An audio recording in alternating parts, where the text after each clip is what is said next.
Bible Minute, a weekly video where we study the Bible and try to let it say what it says. We are in session number 18 of our study of the Exodus story, and it is also our last session in this study. I'm really excited about what we've talked about, where we've gone in this. Just a little bit of business before we get into it.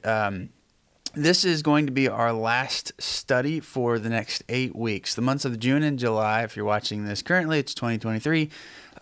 We will be taking a break just because the summer season is really busy here at church with camps and traveling and everything else that goes on during those months. So the first week of August, we will be back with you. But in the meantime, be sure to stay up on your studies, get into a reading plan, make this summer a summer where you are in the Bible as much as possible. Because anytime you get into the Word, it gets into you, and that's the goal here. Let it transform your life the way that it promises to do for us. So this being the last week of our study of the Exodus, let's go ahead and do a quick recap before we read our section. The whole book, the whole section that we're studying at anyways, is all designed to communicate one, I would say simple message, but I've been told it's not so simple, but it really is. It's about God announcing himself, right? So that before this story happens, not the writing, right? So we're pretty convinced Moses wrote Genesis, Exodus, Leviticus, and probably Deuteronomy. Maybe somebody else wrote it down for him. He was involved. Regardless, that before those were wrote down, there was no scripture at all, really. There were probably some pieces of this and that, but prophecy written down maybe, but we don't have any record of those. And we know from the accounts themselves in these books that there really wasn't a whole lot of knowledge around about God. They didn't know his name. They didn't know what he liked. They didn't know the proper way to worship him. They didn't have any rules. They didn't know any of this stuff other than what had been passed down through the generations. So what we see here is that through the Exodus story, God is announcing himself to the world on the biggest stage possible. That's the whole message here. So we're not focused on whether it's historically perfectly accurate, because it's not a documentation of what happened. That's not what it's meant to be. It's also not just this myth for the people of Israel to stand on thousands of years later, hundreds of years later. It's not just designed to be a backstory for the people to give them purpose. Like it's not that either. It's not myth. It's true, but it's not designed to be something that you can scientifically and historically look at, because that's not what the point was. The point was the message, and the message was that God is the sovereign, all-powerful, indisputable ruler of the universe, and he cares about his people to the point of acting in terrifyingly powerful ways on their behalf. God doesn't need the people of Israel. He doesn't need humanity at all. He is perfectly self-sustaining. That's what we're taught. That's what we see. But he cares about humanity enough to act on their behalf in terrifyingly powerful ways through humanity, which is even more bonkers. But we see that played out here in the biggest way possible at that point in history. Egypt was the biggest country on earth as far as power goes, as far as influence goes. They were really the big dogs. They had geography on their side. They had economy on their side. They had wealth, they had food, they had everything they needed to really be this dominant force in the Bronze Age world, and they were. And yet this nation of slaves, this small itty-bitty nation of slaves that had never been a proper nation of their own, they identified with the persons of Abraham, Isaac, and Jacob, whose other name was Israel, that they were the ones that were going to oppose them. And when they had this henotheistic ideology, that's what everybody had at this point in history, and for most of human history. They viewed each people group, each city, each nation, various collections of humanity as having their own deities. And therefore, when those different groups would fight with each other, it was also their gods going to war with each other. And so for God, the Yahweh, the God of Israel, to announce himself, this is the biggest stage to do it on, because everybody would have viewed the gods of Egypt as the most powerful gods. And so we saw through this entire account that God announced himself through these displays of power we call the 10 plagues, that each one was an attack on some form of the Egyptian deity's God's power. Like they couldn't stop this slave god. All the way to the end, where the final plague, we saw that the death of the firstborn, the truest, most fearful thing to any tribal society's heart. I mean, really true of anybody, to lose a child. That's the most terrifying thing out there if you have kids. And to amplify that by several levels with tribal societies. And yeah, there's nothing that can stand this God. This God is terrifying. The people of Egypt are like, get the Israelites out of here. We don't want them because we're afraid we're all going to die now. And so we see the people of Israel take off. They're given all these gifts of wealth.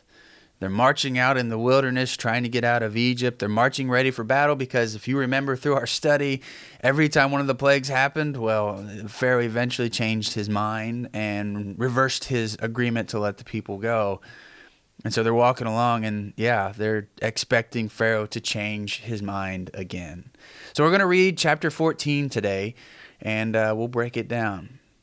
So starting in verse 1, it said, "The Lord said to Moses, tell the Israelites to turn back and camp in front of Pi-hahiroth, between Migdol and the sea, in front of Baal-zephon. You shall camp opposite it by the sea. Pharaoh will say of the Israelites, they are wandering aimlessly in the land. The wilderness has closed in on them. I will harden Pharaoh's heart, and he will pursue them, so that I will gain glory for myself over Pharaoh and all his army. And the Egyptians shall know that I am the Lord." And they did so. When the king of Egypt was told that the people had fled, the minds of Pharaoh and his officials were changed toward the people, and they said, "What have we done, letting Israel leave our service?"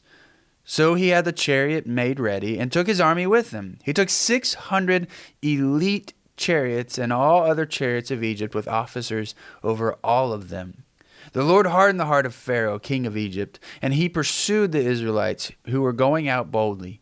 The Egyptians pursued them, all Pharaoh's horses and chariots, his chariot drivers and his army. They overtook them and camped by the sea by Pi-hahiroth, in front of Baal-zephon. As Pharaoh drew near, the Israelites looked back, and there were the Egyptians advancing on them. In great fear, the Israelites cried out to the Lord. They said to the Lord, "Was it because there were no graves in Egypt that you have taken us away to die in the wilderness? What have you done to us, bringing out of Egypt? Is this not the very thing we told you in Egypt? Let us alone so we can serve the Egyptians. For it would have been better for us to serve the Egyptians than to die in the wilderness."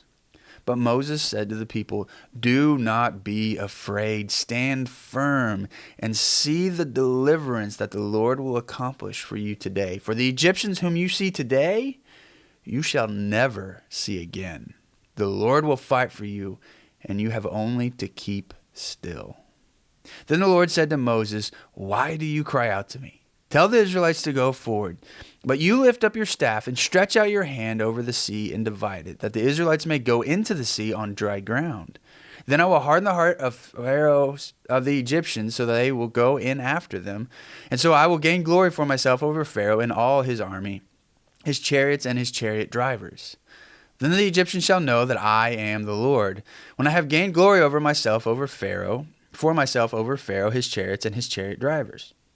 The angel of God, who was going before the Israelite army, moved and went behind them, and the pillar of cloud moved in front of them and took its place behind them. It came between the army of Egypt and the army of Israel, and so the cloud was there with the darkness, and it lit up the night. One did not come near the other all night. So then Moses stretched out his hand over the sea. The Lord drove the sea back by a strong east wind all night and turned the sea into dry land, and the waters were divided. The Israelites went into the sea on dry ground, the waters forming a wall for them on their right and on their left. The Egyptians pursued and went into the sea after them, all of Pharaoh's horses, chariots, and chariot drivers. All the morning watch the Lord in the pillar of fire and cloud looked down on the Egyptian army and threw the Egyptian army into a panic. He clogged their chariot wheels so that they turned with difficulty. The Egyptians said, "Let us flee from the Israelites, for the Lord is fighting for them against Egypt." Then the Lord said to Moses, "Stretch out your hand over the sea so that the water may come back upon the Egyptians, upon their chariots and chariot drivers." And so Moses stretched out his hand over the sea, and at dawn the sea returned to its normal depth. As the Egyptians fled before it, the Lord tossed the Egyptians into the sea. The waters returned and covered the chariots and the chariot drivers, the entire army of Pharaoh that had followed them into the sea. Not one of them remained. But the Israelites walked on dry ground through the sea, the waters forming a wall for them on their right and on their left. Thus the Lord saved Israel that day from the Egyptians, and Israel saw the Egyptians dead on the seashore. Israel saw the great work that the Lord did against the Egyptians. So the people feared the Lord and believed in the Lord and in his servant Moses. So we see here that the people are encamped, right? So God wants to display himself in the greatest way yet. And so he tells Moses to have the people camp in this spot, right? They're not out of reach of Pharaoh. If they really wanted to escape, they would have kept marching day and night, which is what they had been doing, right? By night, they had the column of fire. By day, they had the column of cloud. Like, that was so that it could keep moving and be quick. But God says, no, hold up a second. I want to show you guys something. And Pharaoh, of course, changes his mind, and he rides out with his chariots and his army. Now, it mentions chariots a bunch because that was the cutting edge of military technology back in the day, right? To have chariots, especially that many chariots, it was dominant. I mean, it was centuries and centuries and centuries before a non-mounted force of fighting men, non-horse riders, could withstand a charge from mounted soldiers, either on chariots or horses, right? Like thousands of years. It was really in modern times when we had that invention of repeating firearms that horses no longer became the dominant force on the battlefield. So in Pharaoh's day, in Moses' day, these chariots were an absolute decisive factor. And you have this massive force of them against this army of slaves that have no battle experience and no training, most likely. Yeah, it's going to be a one-sided battle. And so Pharaoh and his army, they catch up with the people while they're still encamped. Now, if they could, they probably would have started a battle then and routed the Israelites rather quickly, but we see that God protects them. The column of fire and the column of cloud, where it's kind of confusing in the wording there. It seems that at times it's just one and at other times it's both. Regardless, God stands between the armies of Egypt and the armies of the Israelites and protects them through the night. And then at daybreak, God tells Moses to lift his staff, and the sea splits. And the people of Israel, with God acting as their vanguard, protecting them from the Egyptian army, walks across the Reed Sea on dry ground, which if you studied this before, you probably know that Red Sea is it was one of those lost in translation things. The actual name is the Reed Sea. On today's maps, it's called the Red Sea, but originally it would have been called the Reed Sea because this whole region was just this giant swampy area that the remnants of it are still there in lakes, right? The water has receded a little bit. As far as archaeologists can tell, this whole section, this whole point of the modern Red Sea used to extend a lot farther into this swampy region. The lakes there are still very swampy. And so we see that they are able to walk across on dry ground between the water. An absolute miracle. Insane. Nobody would have expected this. Nobody would have thought this. Pharaoh sees the people encamped against the sea and would have thought, I've got them. If this God would get out of my way. They go across. Pharaoh sees the army, sees the people walk across, and he thinks, okay, well, I'm going too. And he starts his army out across. And once all of the Israelites are across the sea, God tells Moses, lift your staff in the air again. And the sea closes in around Pharaoh, his chariots, and his army till not one is left. Fulfilling the promise that God had just made to the Israelites, that the Egyptians that they see today, well, you're not going to see them ever again after today. Kills them all. And it's here that we see this tradition of ritual washing begin within the Jewish and ultimately Christian faiths, right?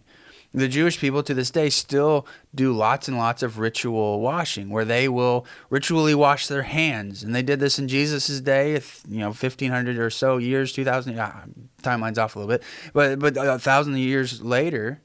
And they still do this to this day where they will ritually wash their hands. There's these mikvahs all over the world that Jewish people will ritually wash their entire bodies. And that's where baptism came from, were these mikvahs. Because we see in this account that the people of God were saved through water. They passed through the water and were saved because of it. And that carries through to our modern Christian baptism. That when we are baptized into Christ, we are saved through the water. Not that the water is miraculous and does anything spectacular. You don't come out of the water and see angels and hear songs and hear the angels sing. Like, you might. I'm not saying it can't happen, but it's not the norm.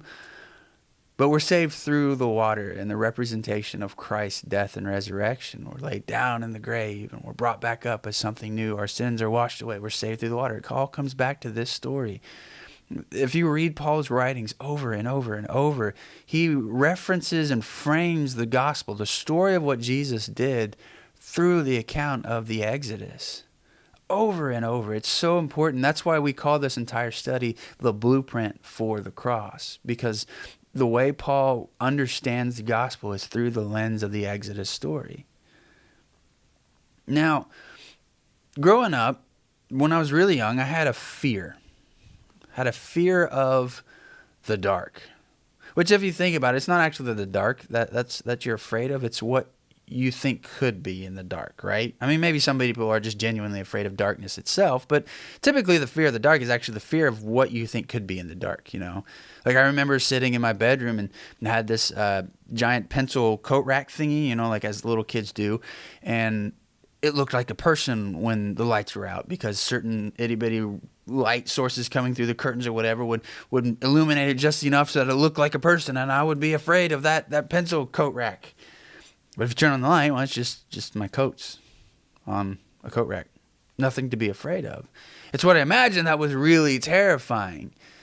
And because we have those almost universal experiences of being afraid of silly things as a kid, monsters under the bed, monsters in the closet, fear of the dark, etc., etc., fear becomes this negative thing. This thing that we think is just the worst thing in the world is to be afraid. We shouldn't be afraid, and fear is bad. But fear is a good thing. If you talk to psychologists and psychiatrists or anybody that does mental health counseling, they'll tell you that fear is a good thing. It can't be the dominant thing. It becomes a bad thing if you have too much fear. But fear is a good thing because you should fear certain things. It helps keep you alive, and it helps you learn to interact with humanity, with people, to have the social skills. You know, there are certain things you should be afraid of. You know, we learn them as kids. You know, don't touch the oven when the door is open. Why? Because it burns your hand. It hurts yourself. Don't drink expired milk. Why? Because it comes back. You know, don't touch things that could have electricity in them. You know, don't play with guns. Don't play with knives. Don't play with fire. There are things that we should be afraid of because they could hurt us. But when you fear the appropriate things, you give it respect. That's why I think certain fears are almost universal. Fears of public speaking, fears of being laughed at, fears of getting rejected, because they can be dangerous. And therefore, we have to think in terms of respect when we think about fear. We have to think in terms of understanding why we should be afraid and how that's helpful to us. But the thing is, we love it when things don't appear dangerous. Right? Like, we like the sense that things aren't dangerous out there. One of the most popular movie franchises, and in my opinion, one of the worst movie franchises, is the Fast and Furious movies. My wife loves them. I really can't stand them. But one of the most appealing things in that movie is when somebody has what they call a sleeper. You know, if you go to drag races or whatever, or car shows, you'll see like cars that look just like junk, like little itty bitty things like Geo Metros and Ford Fiestas and stuff like that. And, you know, the famous line from the first one is, look under the hood, right? Like, you get in there and somebody will have put like a Corvette engine or something in it. And it's like, oh, man, this car's going to fly, right? It's a sleeper car. It doesn't look like something that is fast, is dangerous, but it really is. Versus you look at the main character, Dom's car, you know, he's got one of those Dodge Chargers or whatever in most of the movies. And that car looks fast. It looks dangerous. It's important that we understand that difference, that we need to have a healthy respect for things that are dangerous, and we need to be able to expect things to be dangerous. Now, here's what I'm getting at with all this. The story of the Exodus begins and ends with fear, right? If you go all the way back to Exodus 1, we see that, first off, the Israelites feared Pharaoh, the king of Egypt. They were afraid of him, rightfully so. He was dangerous to them. He was not somebody who appeared safe, but was really dangerous. He looked dangerous, and was. He absolutely was dangerous to the people of Israel. I mean, he had their children killed and nobody could stop him. You know, he was powerful according to the world's standards. He had the army behind him. That was the source of his power. If you didn't do what he wanted, he could kill you, right? He could make the slaves' lives miserable, as he did. He could kill them, as he did. He was somebody that they were afraid of. And therefore, when Moses was like, hey, I'm going to get you all out of slavery, they're like, hold on. Like, no, like we'd rather just serve them than be killed by them. That's what we want, right? They reject Moses' offer a lot of times because Pharaoh was dangerous.